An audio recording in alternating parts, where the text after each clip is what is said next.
Welcome to Embedded. I am Elecia White alongside Christopher White. Our guest this week is Christine Sunu. We are going to talk about robots and their feelings, I think. Hi, Christine. Welcome to the show. Hey, lovely to be here. Could you tell us a bit about yourself? Absolutely. So I currently do rapid prototyping and product for hardware and emotive technology at Flashbang Product Development. I also post tutorials on electronics and design at hackpretty.com. I previously ran the developer community at Particle, and I worked on these weird open source robots at BuzzFeed's Open Lab for Journalism, Technology, and the Arts. So most of my work focuses on emotive interactivity in physical and digital objects. That means I work on getting people to feel living emotions about non-alive things, and that might be an app or a hardware product or a robot pet. So in other words, I work on emotive technology that accounts for our humanity and makes us feel things. Okay, that really does lead to so many questions. Before we get into how and why and what, and again, how and why. We want to do lightning round where we ask you short questions and we want short answers. And if we are behaving ourselves, we won't ask you how and why there. We'll see how that goes. Cool. So favorite skeletal structure? Ooh, I like the bones in the wrist. It's a lot more bones than you would expect, and they all have very unique names. Hacking, making, tinkering, engineering, teaching, or programming. That got longer than before. Oh my God. You need all of those. Do you mean like what I like to do? Or it depends on my mood. I feel like, you need to tinker to hack. You need to make to do enclosures. You need to engineer to make it really good. There's like so many things. And then of course, teaching is just something that is fun and everybody should try. Did you have a Tamagotchi? Oh, no, I didn't. I wasn't allowed to have a Tamagotchi. I did later as an adult. I thought I had trouble finding my keys, and I thought if they beeped every once in a while, it would be easier. It was actually really sad. I then dropped the Tamagotchi on the sidewalk and killed it permanently and felt emotions. It was really weird. It was like it actually permanently died. Well, the follow-up question is no longer operative then. What? Favorite fictional robot? If so, how long did it live?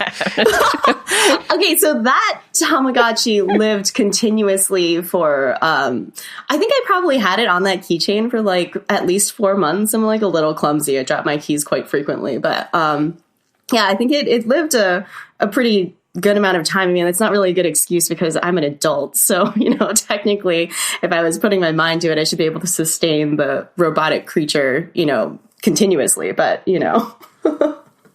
What's your favorite fictional robot then? Oh, have you read Accelerando? Yeah, by Chris Stross or Charles Stross. Yep. Yeah. So I like the Inaco. I didn't read it. You remember? It's like this. So he has a robot cat, and he updates the robot cat continuously, and then there's sort of like this whole complicated subplot around the robot cat. But yeah, it's also just I really like that book too. I did read it. What about non-fictional favorite robot? Let me think. Oh God, there's so many. I do really like the Keepon. The Keepon just makes me laugh all the time. It's hard for me to not laugh every time I see it. It's, have you seen this? It's just like, it looks like two, kind of yellowy balls that sit one on top of the other, and it has a little face, and it was designed to, interact with kids and to like help kids, I think, interact with music more emotionally. And so you have the robot that just basically dances. Its only purpose is it dances. It's extremely joyful. It's really cute. I think it's well designed. I think it's a good, simple design. And yeah, sorry, that was a longer answer than I think I was supposed to get. That's fine. Do you want to go next, Christopher? Yeah, I was looking at the Keepon. Right? You should watch the video where they take it like through the city. It's great. What's a tip you think everyone should know? Understand the pop culture context for the product you're building. when this comes to robots, it often means understanding how whoever you're designing for, how that audience frequently perceives robots. I'm going to stop with lightning round questions because I want to dig into that. So often engineers are superior about their rising above pop culture. And you're saying that that is important. Well, I think that it's to me, at the end of the day, it comes down to usability, right? Like people want, you want somebody to use your product. So if you want the most people possible to use and love and accept the thing that you built, then you have to understand what's driving them and what they are likely to enjoy. And if you, and you have to understand it so that you don't accidentally put barriers that make them not want to interact with your thing. So for a lot of the, kind of sociable robot stuff, a lot of that is understanding the context in which we perceive robots largely, like in which the media portrays robots, in which, what does a friendly robot look like and what does an unfriendly robot look like? And I think that also differs very greatly by what culture you're in and what part of the world you're in. So it can get kind of complicated. Yeah, because I'm just for myself, if somebody made a robot look like R2-D2, that would automatically be friendly. And check all the buttons. And if somebody made a robot that was like, looked like Hal with the red light, I would immediately be intimidated. But there's a reason why the Amazon Echo has a, blue circle instead of a red circle. You don't want it to just look like a giant red eyeball staring at you, right? Like, and one of the cool things is that frequently when people have created robots in movies, in television, in comics, they have created them with a lot of things in mind to code them to be friendly or unfriendly. And as designers, we can work with that. Not only has it already been imprinted on the audience that we're frequently trying to get to use our products, but it also has already accounted for some of the problems that we're trying to solve. How do you make a robot look more friendly? Well, in the case of R2-D2, you make him round. You make him babble like a baby. You don't give him any like large claws, or like you might put one eye, but it's not clearly like a scary eye, So there's been a lot of work that people do on individual robots in movies to make them appealing or unappealing. Okay, so before we dig in further, I want to talk to you about some of your projects so we have some concrete examples to talk about. Do you have any favorite projects? Oh, I have a soft spot for the starfish cat. Okay, so this was on BuzzFeed, and it was fuzzy on top and looked sort of starfishy, and it was a little frightening from there. I'm sorry, I know you want it to be emotive, but it was a little frightening. Oh, that's on purpose. So what I called the starfish cat was the starfish cat emotional discomfort experiment. Oh, I see. It works. So when I started at BuzzFeed, so I had a fellowship at BuzzFeed through GE. They paid me to be there for a year to hang out and build these internet connected devices. And so I don't know if they thought I was going to build like a connected microwave or something, but I didn't. I built these different interfaces for connectivity and different interfaces for tech to kind of experiment with how people saw and reacted to exteriors when they integrated motion and things that felt automatic. So the starfish cat was an experiment in when you take different emotive cues and mix them in a way that might make people very uncomfortable. I frequently see products that do this by accident. So you will see, for example, I think my favorite was they made a Furby, and I think 2011 or something. It was one of the like newer ones that they tried to make, and it had these terrifying glowing eyes, and because they use these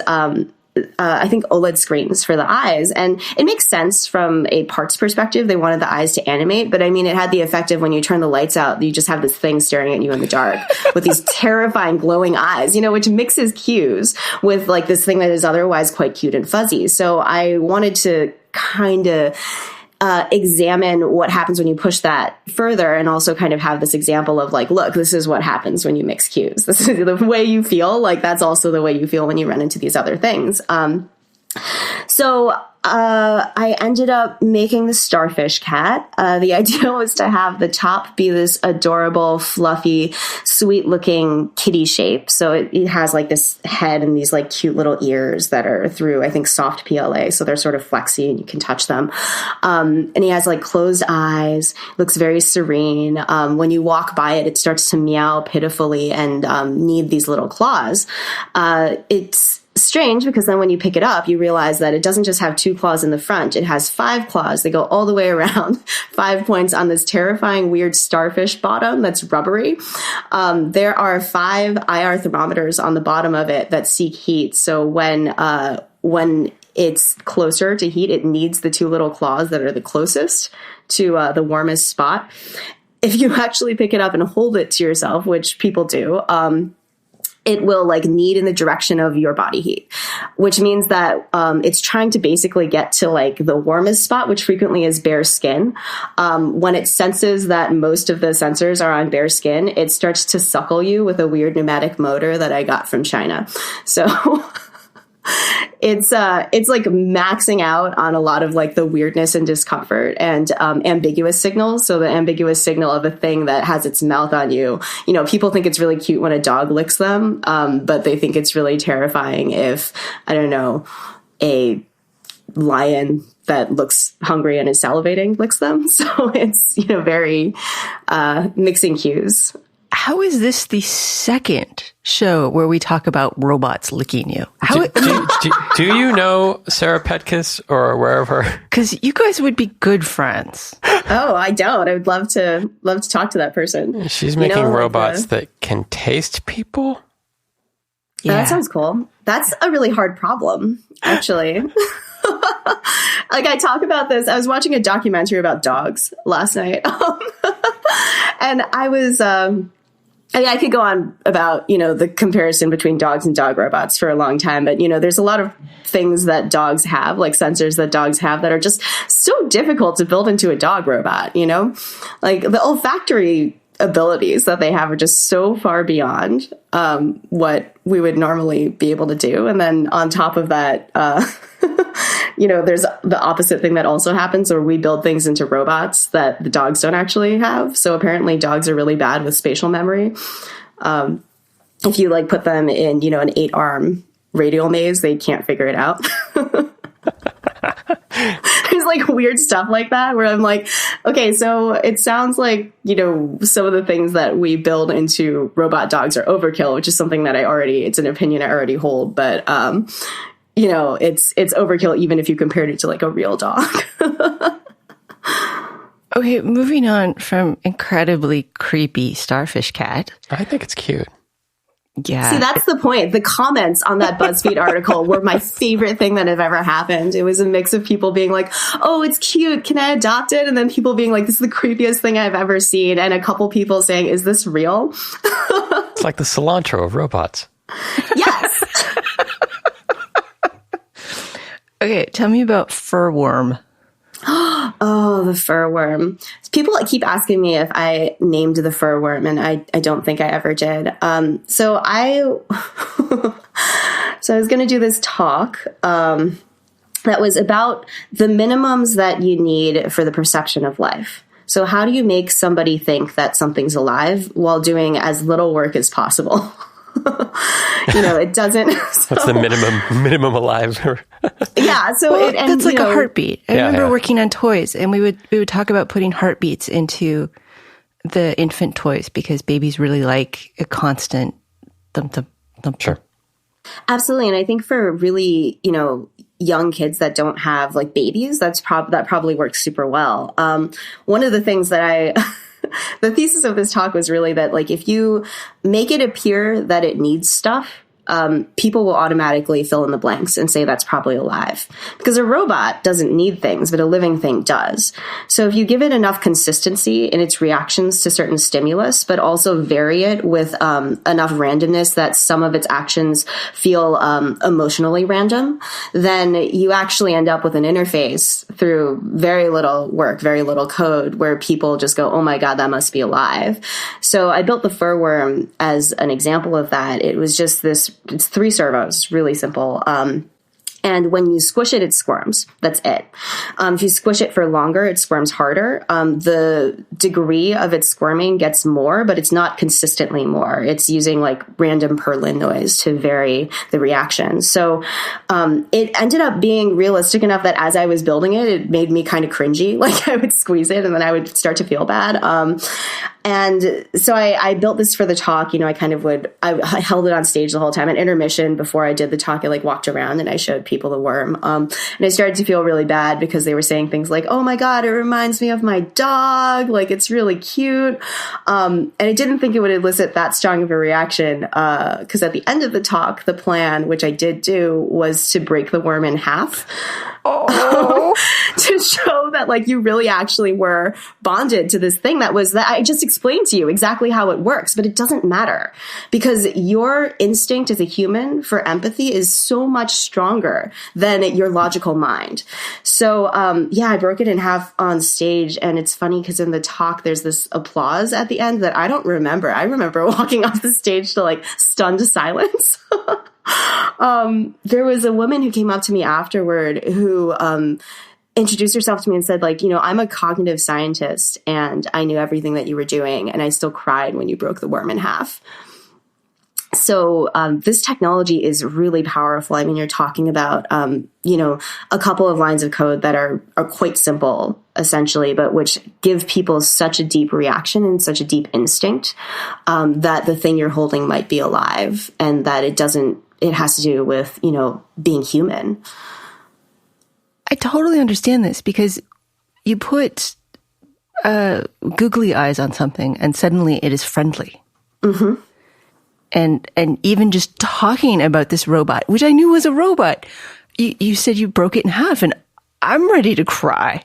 Yeah, it's rough. I almost didn't do it. It was like I had planned the talk for weeks, and I didn't know that people were going to react that strongly. So I almost didn't do it when I was standing up there. Afterward, I kind of backpedaled because I finished the talk, but then I was still up on the stage and I was like, "It's okay. It's not dead. I mean, it was never alive, but it's also not dead." I'm not sure you're making it better there. Doesn't this suggest that I don't know where I'm headed with this, but it just scares me a little bit that we're that easily manipulated by. Absolutely. Where does this go? So I mean, it is very alarming, right? Because when you form a relationship with a robot or with an interface and you feel for it as though it's alive, you think that when you're doing something, you're doing what that object wants you to do, what that thing you perceive as a living creature wants you to do, what it needs to survive. But what you're actually doing is whatever the person who created it wants you to do, whatever they think you should do, and whatever they predicted that you will probably do once you interact with it. So it's kind of ushering in this interesting, dark new era of emotive technology, where hypothetically somebody could use it for great evil, or, simply carelessly. Like, even if you weren't doing it, even if you were using emotive tech and you weren't trying to harm people, you could still very easily do so by not understanding the full implications of the thing you were building, or trying to build something very well for purpose A, and then it turns out to be disastrous for purpose B. I had talked about in that talk, I think, the hypothetical situation in which somebody builds a friendly factory robot, a robot that is friendly to its coworkers, so they're more likely to accept it. It, increases team bonding and camaraderie. But what do you do when it malfunctions on the line and you need to pull the plug? In the, 10 seconds, 2 seconds, 500 milliseconds that it takes you to realign your perspective and say, no, it's a robot, it's okay for me to pull the plug, is somebody who is actually alive going to be hurt? So there's a lot of interesting things that come up here, because we are really affected by the perception that something might be alive, and we're strongly affected by it at very small minimums. One of my favorite Reddit threads of all time is about people zoomorphizing objects, and people start talking about their Roombas. And people bring up the fact that the Roomba is it doesn't really seem alive in any way, but people still react to it in a way that's like, oh, I need to help it when it gets stuck. People will pay more money to repair a Roomba that they own, even though it costs less to buy a new one. My favorite story was a guy was saying that he used to jokingly to his friends refer to the Roomba as his son. And, so when it would mess up, the person would say like, I'm so disappointed in him. But then the Roomba broke, and the person felt so bad that, he or she like paid all of this money to have the robot repaired, because it was just, even as a joke, you make a joke about your relationship with the robot. You say, I'm playing this game, but not all of you is playing. Some part of you really starts to act towards the object as though it's alive, as though you have an existing relationship to it, as though you are its caretaker and it relies on you. So something you said, I just want to talk about for a second. You said the minimal set of things to kind of relate to. Do you think... It seems like it's easier to make a artificial construct that's relatable and lovable by a large group of people by choosing the right things, the right attributes. It's easier to make that something to bond with than perhaps other people. You see where I'm going with that? Oh, yeah. Yes, absolutely. This is one of the huge dangers. That you might be able to create interfaces where people would prefer the interface to another human. I mean, this is something that we already see with cell phones.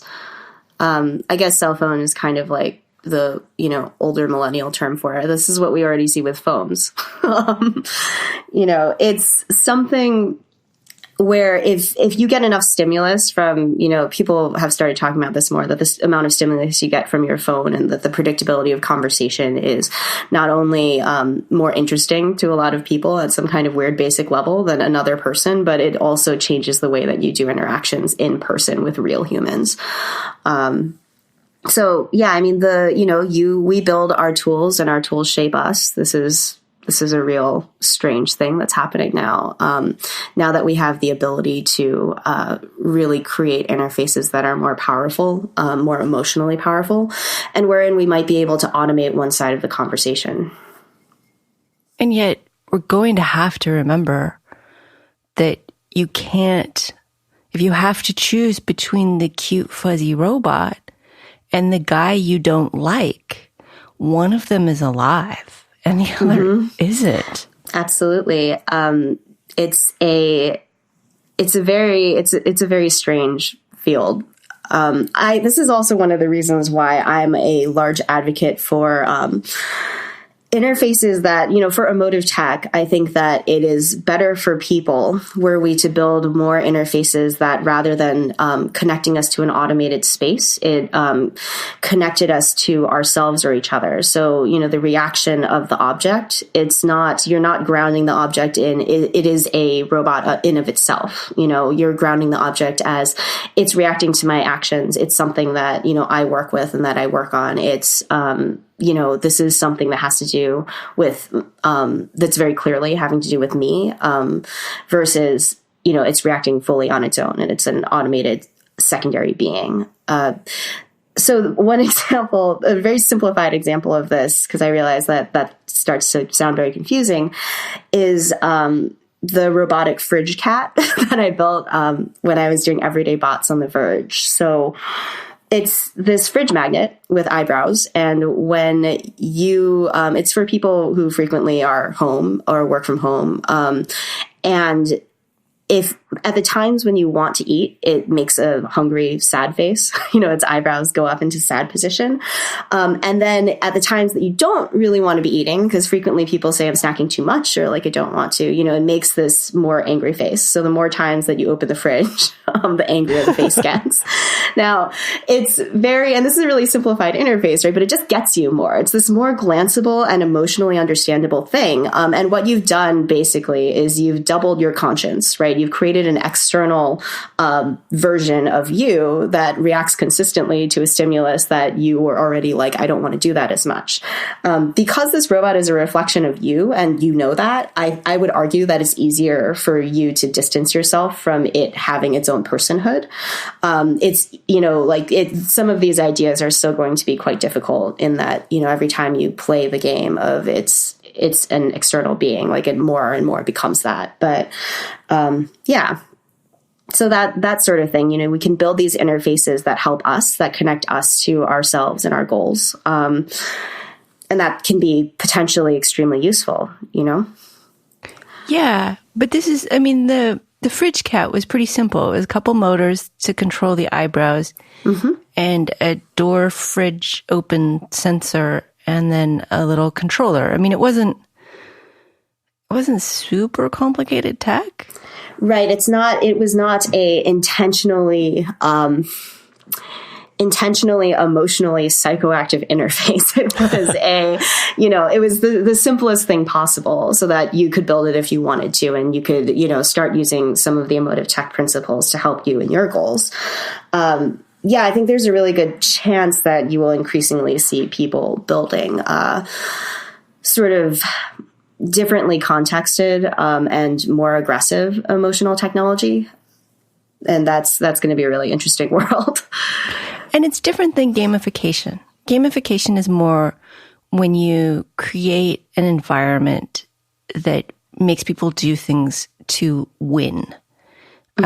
Like my Fitbit tells me I only have 250 more steps before I meet my daily goal. Or even Pokemon was gamification. It got you to walk by letting you find creatures.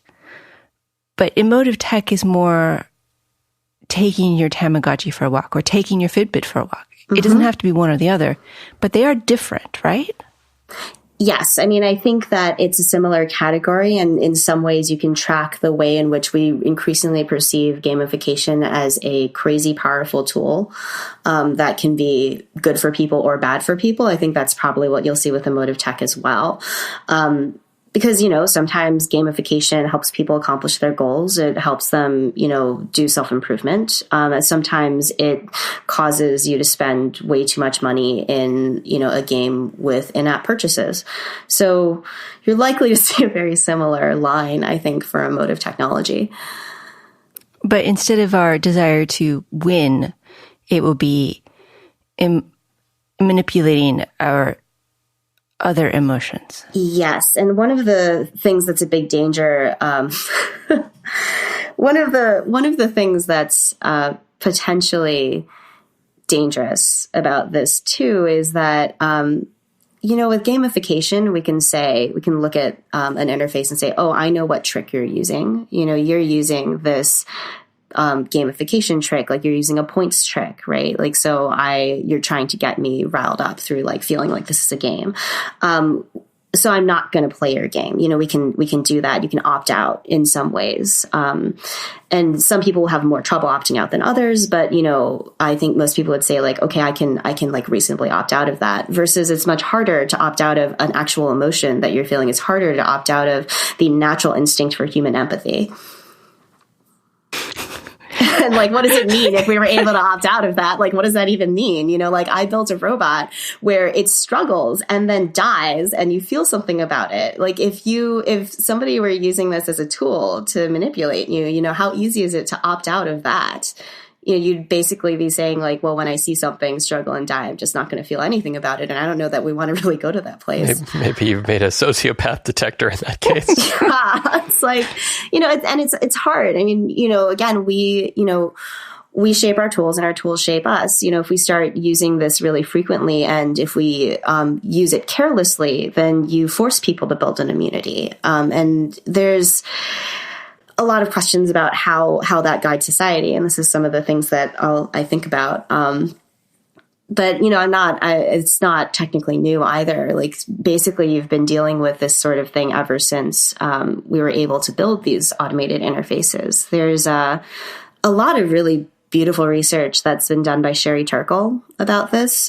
She has some stories that can just be really devastating. She talks a lot about the the effect of technology on children and the effect of questionably alive technology too.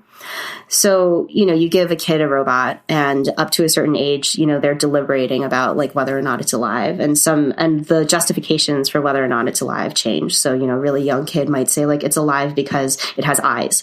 And an older kid might say like, oh, it's alive because it tries to cheat. Like there's interesting like developmental markers that you can see. But it's for all the kids, it's, it causes a remarkable emotional response. So, the robot as an interface doesn't play by the same rules as a human. And as adults, we can look at that and say, okay, it doesn't play by the same rules as a human. So, that's okay because it's a robot. But for a kid where the ambiguity about whether it's living or not living is high, it doesn't really work that way. So there's one story where they had a kid who came in to the MIT lab to interact with Kismet, and which was this robot with a very expressive face, and the robot was malfunctioning, and the kid just was horribly depressed by the robot malfunctioning, and it was this kind of the reaction of the child was just so extreme that the kid felt ignored. The kid felt that this thing that she had been prepared for, that she was really excited about, was not going to happen because the robot hated her. It generated all of these feelings about her identity and herself in relation to an interface that didn't go off by accident, and was highly simplistic. So I don't know. I mean, it's something that I think is worth being aware of. I don't think that it means that we shouldn't build robots. I don't think it means we shouldn't build emotive robots. I just think that it's important to be aware of the potential effects on people, and try to build them responsibly. Yes, I agree so much. And since I often fall into anthropomorphizing everything, please be careful with your emotive robots. And don't break them in front of me. My God. Moving into the technology pieces, how did you learn the things you needed to learn to make these? And I know your background is not traditional EECS, so maybe that's part of that question. So I like to think of my background as being in people. Like everything that I've done, it's been how do people perceive different things, and how do they work with those, and how do you communicate with them? How do people communicate with each other? How can I effectively communicate with you? And there's and I feel like the coding and the robotic stuff got layered on top of that, which is interesting. I tried to learn C when I was like 13 or 14, and I quickly lost interest.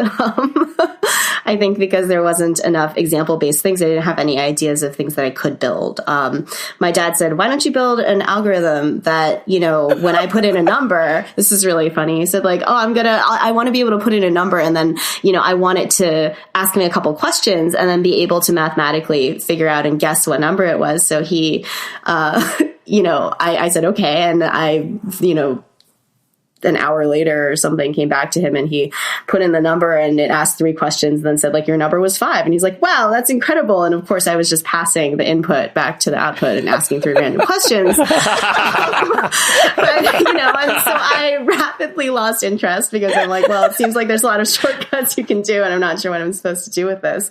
Later, when I was in college, I started using programming as a way to do better research, because I was doing these various kinds of scientific research. So during college, I was working in a biophysics lab where I had to do a bunch of image processing of these paramecia moving in dishes through MATLAB. So, and then after college, I was working in a neurogenetics lab when next generation sequencing was still like next gen. So there's like nothing written for it. So I had to do a lot of code for that. And I had a lot of questions about how do I make things more interesting? How do I bring weird physical objects into the world? Like I got really into thinking about that, but I didn't actually start building a lot of things until years later when I moved to San Francisco. And I was working for Particle and doing things with the developer community and using the tools a lot and really learning to rapidly build weird hacks. And so, yeah, that's kind of how I ended up doing the things I'm doing by just building a lot of stuff and thinking about people. And Particle is they make Photon and they make Electron. They make a number of small systems that are internet enabled. Yeah, so they make internet-connected dev boards and the software infrastructure you need to run them. So it's a really cool platform. It's easy to use. That's one of the main reasons to use it. It's like it's very fast to get started, and then you have the ability to just, flash the if you accidentally put the dev board into an enclosure that you can't open, you can flash code over the air, which is really useful. So I frequently use those boards partially because I know the system really well from working there, and partially because I have like 1,000 of them. Like I worked there and my business partner worked there. And so we just have like so many photons and electrons in the house, which is great. When you're making a project, what takes the longest? Making the project, making the video, or writing the instructions?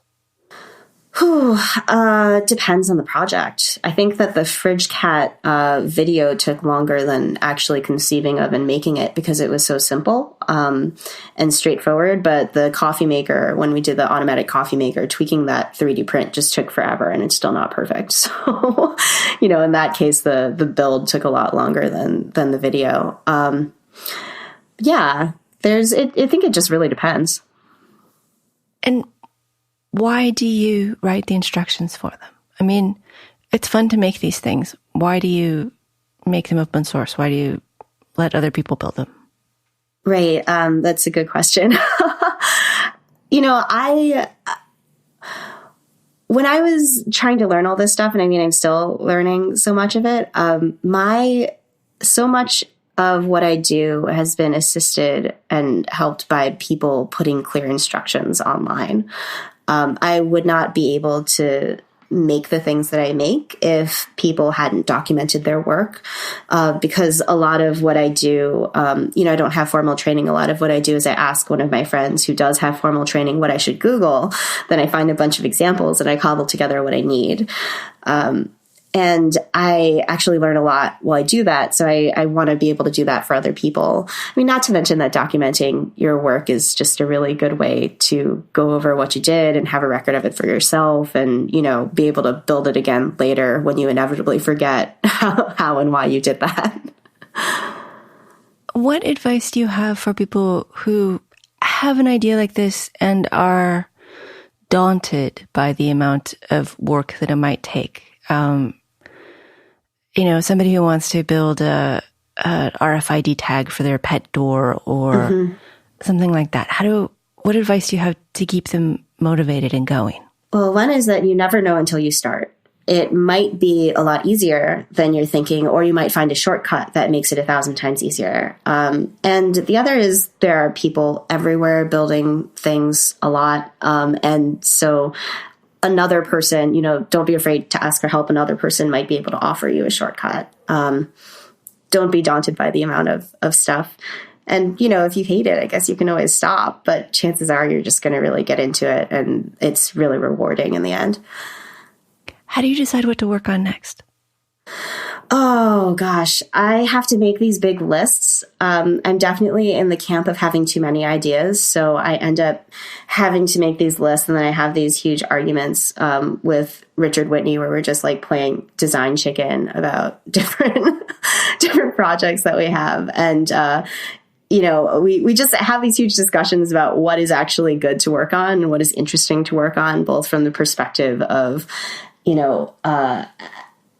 why is it interesting for people? Why is it a good or bad product? Why does it potentially help people or not help people. A lot of times I just end up gravitating towards the more emotive side of things. I think I just really like building interfaces that create a feeling, and frequently joy is the feeling. It's not all the starfish cat discomfort experiment and the fur worm. I feel bad that those are the ones we talked about. But, I like to make things that could make people happy or, create, help them understand something better. So I have a preference towards those as well.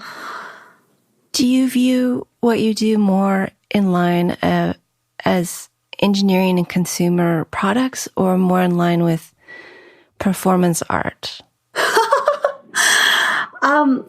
I think it's a little bit of both. In my professional life, I definitely am doing more on the side of engineering and consumer products. I do more of the design and visual elements, and I'll actually build like full rapid prototypes when that's called for too. But it's in some ways I feel like a lot of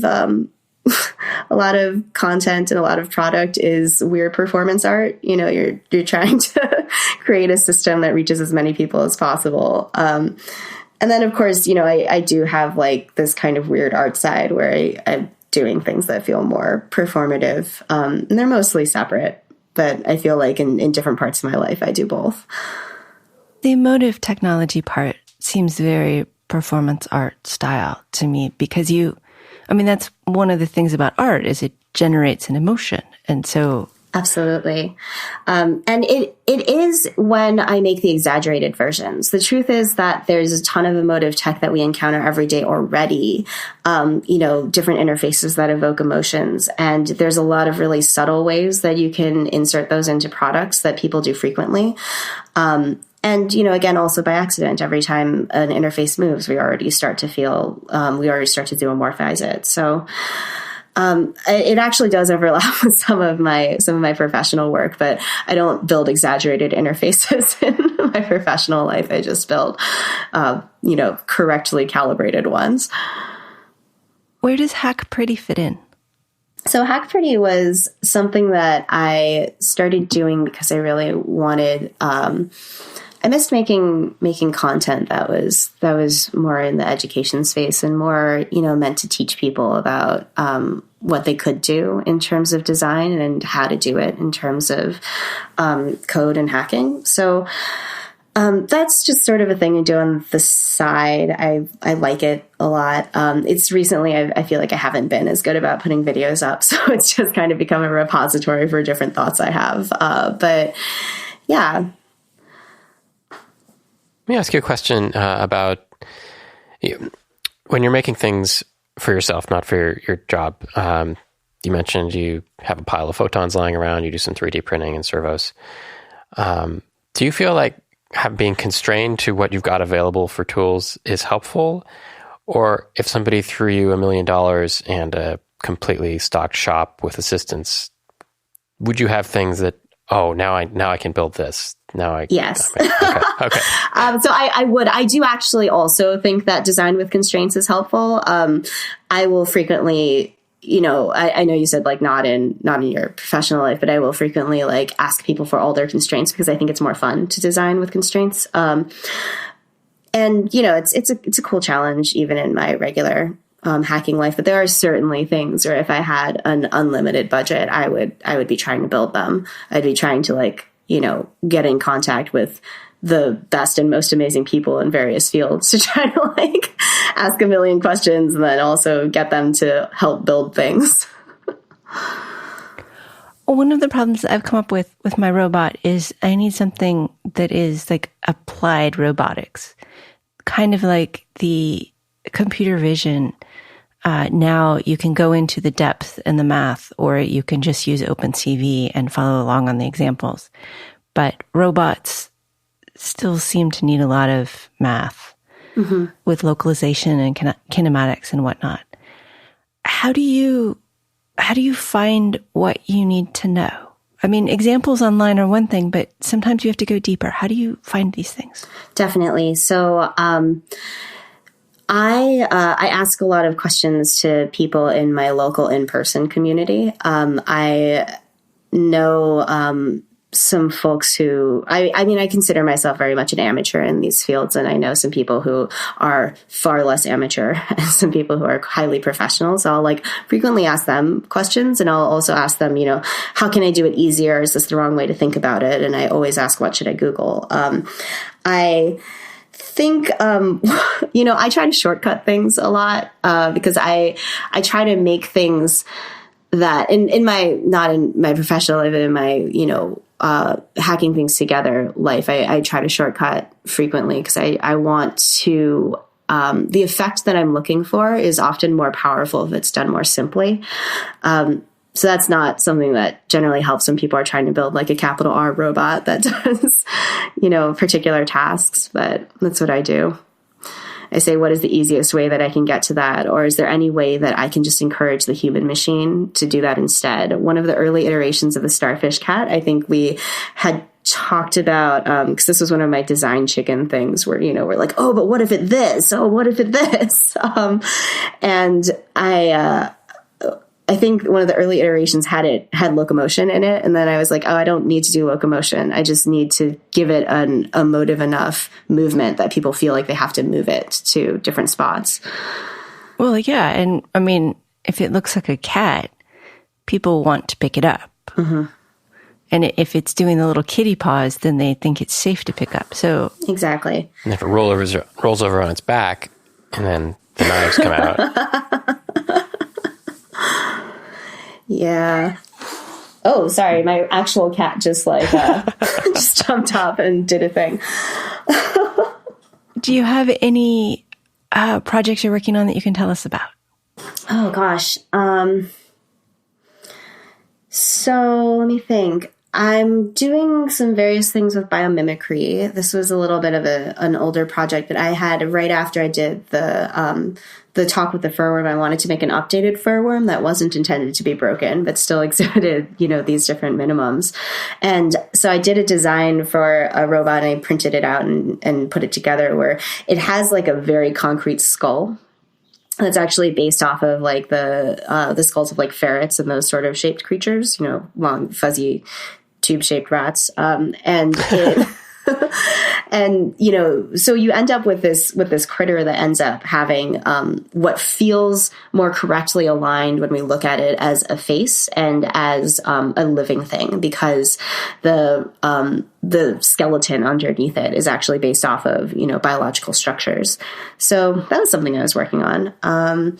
Working on another simple emotive robot that doesn't locomote, but does a similar, emotive movement thing with just his two little front paws. So stuff like that. Yes. And if you had Christopher's $1 million shop, what would you be working on? I don't have that. Well, that's imaginary. Imaginary, yes. I would be working on augmentation interfaces as a large category. I think that a lot of what we do now, and a lot of what people are excited about with technology and business is automation. You say, how can we make it easier to do? How can we have something else do it for us? The question that we're not asking that I wish we would ask more is, how can we do augmentation? How can we do things? How can we create and use interfaces that make us smarter, that make us faster, that make us stronger, that make it easier for us to do the things that we want to do, that leave us in the driver's seat and give us control and allow us to further human progress that way? Yes, there are many things on that list that I would want to play with. Yes. Christopher, why don't you have that laboratory ready for me? Give me $1 million. Okay, I have one more thing to ask you about that's completely in a different direction, I think. You wrote the cartoon guide to the Internet of Things. Yes. What's up with that? So when I was at BuzzFeed, I think my title was Internet of Things Fellow. So Sorry. Yeah, I know, but so I wanted to, I found myself frequently explaining to people, because this was, I think pretty much in the heyday of IoT hype, I found myself frequently explaining to people like what IoT actually was, and why there was hype and why it was potentially important and, what was potentially good or bad about it. So I decided that I should make a very simplified form, because you would frequently do a search about, what is the Internet of Things, and get a lot of company documents about that we're obligated to talk about it in a way about it's going to be the hugest thing. We're going to make so much money. It's like going to be so amazing. These are the number of devices that are going to come online and contain no actual information for like your mom about what that was. So I wanted to create the document that you could hand to a parent or somebody who is highly not technological, because some people's parents are highly technological. And say like, okay, this is what it is, you know. And did you draw everything? Is it computer drawn, hand drawn? Oh no, I drew it. Yeah, I like to draw things, so I drew that. There's a couple of I really enjoyed making content at BuzzFeed. There's a couple of the things that I did where I drew all of the graphics for it, just because I didn't want to bother the artist there to draw the graphics for me. I'll frequently like doodle for fun. And that's one of the ways I do design, is to do these like kind of visual mock-ups. I'm interested because I also doodle for fun, and I have the Narwhal's Guide to the Bayes Rule, which I don't know if anybody's ever read it, but I find it hilarious. That's amazing. And I never quite know what to do with these comics. And you did it for BuzzFeed, so that counts. I put it on my website and then wait for people to comment, and they never do. Oh. Yeah, it's really hard to get content out. I mean, content's kind of a bad word. Yeah. It's kind of, I remember I was like, oh yeah, I have this blog, I have this podcast, and they're like, oh, you produce a lot of content. And I'm like, that's not what I think of it as. I produce things that I don't, oh my God, it is content. Oh.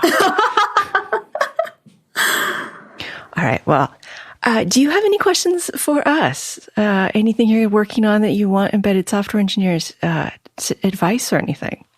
Oh gosh, I'm sure that like what I do is way too simple to actually get advice on. I think one of the things I ask everybody is there anything you think I should read? Yes, so many things. Christopher, do you want to answer first while I collect my thoughts? What makes you think I'm going to go any faster? Things you should read. Wow. There's The Way Things Work, and that's been updated. And that's how things work. Or is it The Way Things Work? I think it's The Way Things Work. And because that's just so nice on describing little things. And it is amazing how quickly the little things build into the big things. There's the book on motion, making things move. Yeah, I just put that in the don't read pile. Okay, don't listen to us. So not that one. Let's see. For things like this, what did you read? What did you read when you went through your robot arm stuff? I read a lot about the robot operating system, which is very complicated and probably not that relevant. But the idea that there are thousands of people working on small modules for robots to help them do all the things a robot needs to do is pretty powerful. But it requires pretty big processing because it's all distributed and not efficient for small things. Science fiction is always where I go because it's got all the good ideas, and it shows the pathway for some of these emotive technologies leading to bad. We've read the story, right? Yep. Seen the movie? Got the T-shirt? Yeah, it's all there. Okay, so the book that I would suggest most, aside from the technology and science fiction and all of the data user manuals, blah blah blah. Other Minds, The Octopus, the Sea, and the Deep Origins of Consciousness by Peter Godfrey-Smith. So the idea, I read a lot about octopus. I don't know why I just really like the idea of them. But in this book, he talks about the history, the natural history parts, the science, but also the idea that their brains are huge, and yet they're completely alien from us. And this idea of the alienness was striking to me because if we ever do meet aliens, we might need to take on this idea that they're not like us. And that's fine and that's good, but you can't assume that something's stupid just because it's different. And the way octopus intelligences work is just miraculous. But I think that's a whole show, or at least a blog post. Yeah, that sounds awesome. I'm definitely going to read that. Yeah, I mean, I love books, so we could be here all day with the books. But maybe we should actually go about our weekend, which would be nice, because if the weather is as good there as it is here, it's going to be an outside weekend. Yeah, it's looking good today. Chris, do you have any other questions? We just said we want to go on a weekend. So all right. I'm gonna... Christine, do you have any thoughts you'd like to leave us with?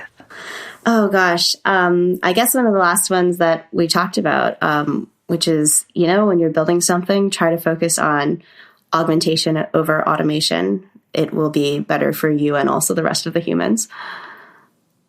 Excellent. It's always appreciated by the rest of the humans. Our guest has been Christine Sunu, creative director at Flashbang Product Development and creator of Hack Pretty. Thank you for being with us, Christine. Thank you. We'll have show links to many of the things we talked about, including Christine's blog and her company. I would like to thank Christopher for producing and co-hosting, and of course, thank you for listening. You can always contact us at show@embedded.fm or hit the contact link on Embedded.fm. A thought to leave you with, as long as I'm on the idea of octopus and cephalopods. I've been reading a lot about cephalopods and their big brains. Take cuttlefish. They have skin that changes color, but they don't seem to be able to see color with their pretty advanced eyes. Instead, it's like they're chromatophores. The color-changing mechanisms on their skin are wired into their brains without any conscious control. So when you look at a cuttlefish's skin, you may be seeing their brainwaves. You could see their thoughts.